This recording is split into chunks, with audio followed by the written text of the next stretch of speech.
И здравейте на всички, добре дошли в новото ми видео за CryptoWatch. Как сте разбрали заглавието, днес ще си поговорим какво се случва на пазара, как повлияха старите новини, които изминаха, кризата отминава ли, за кой пореден месец вече имаме невдигане на лихвите, т.е. паузиране, това булиш ли е, можем ли да кажем с лека ръка, че кризата е отминала, ще разберем в клипа.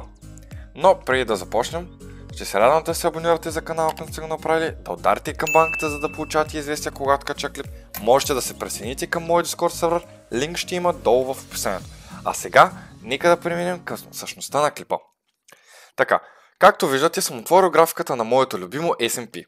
Нещо, което ви прави впечатление е, че на каквато и графика да го отворим, на какъвто и таймфрейм да го отворим, виждате, че нещата са си доста булиш и в крайна сметка сме в един доста стабилен uptrend. Дори на daily, нека да отворим на weekly по-точно, за да ви покажа просто S&P-то на колко процента е от нов връх.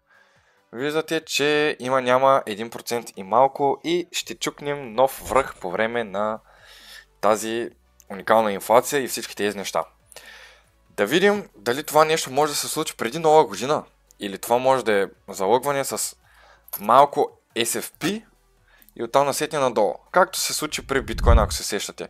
Първия връх от 64 паднахме до 30 000. След това не мога да го нарека даже до нов връх, защото ако питате мен, това може да е чисто обиране на ликвидност. В смисъл шортове, които да бъдат ликвидирани, защото върха, да кажем, от тук догоре е с 6% и това не е кой знае какво смисъл, да кажем, от 65 000, кажи речи, на 69 000 нов връх.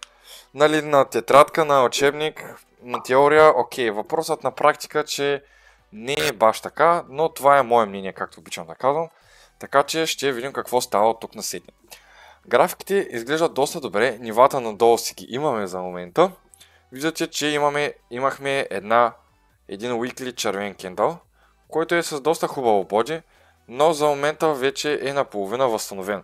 Да видим дали ще имаме последен райс преди коледните празници и новогодишните празници, преди да потеглим надолу, или от тук може би започва нов булран, кой знае, времето ще покаже. Но в крайна сметка аз ще очаквам да бъде взето нивото от 46-48, този диапазон. Нека да тестваме ето тази зона, каква реакция ще има, понеже виждате, че тук имаме доста един хубав SR level, нека да ви покажа. Ето тук, в тази зона, виждате как първо е било support, пробиваме и после го тестваме няколко пъти като resistance и от тогава виждате какво нещо е причинил. Така че сега възстановяваме един вид, събрали сме сили и ще дойде момента на първото тестване. Както съм казвал в предни видеа, първото тестване в над 90-95% от случаите в крайна сметка е неуспешно, т.е. има reject. И ако сте в лонг, можете там да направите едно хубаво вземане на take profit. Нека да обърнем внимание малко на новините, които бяха през изминалата седмица. Виждате отново, че нямахме вдигане на лихвите. Ще видим, тук не знам защо го пише с задна дъка, нека да апдейтнем. Все още пише на 13 декември следващия митинг, но доколкото виждам днеска сме 19 декември, но добре, да кажем, че това е грешка от сайта, може би нещо не е апдейтвано, не знам. Ето така ще се сложа от 13 до 15. Новините по-интересните, сега ще селектираме, стига да заради тази страница, окей. Core PPI имаме доста голямо намаление, което е много добре под прогнозното.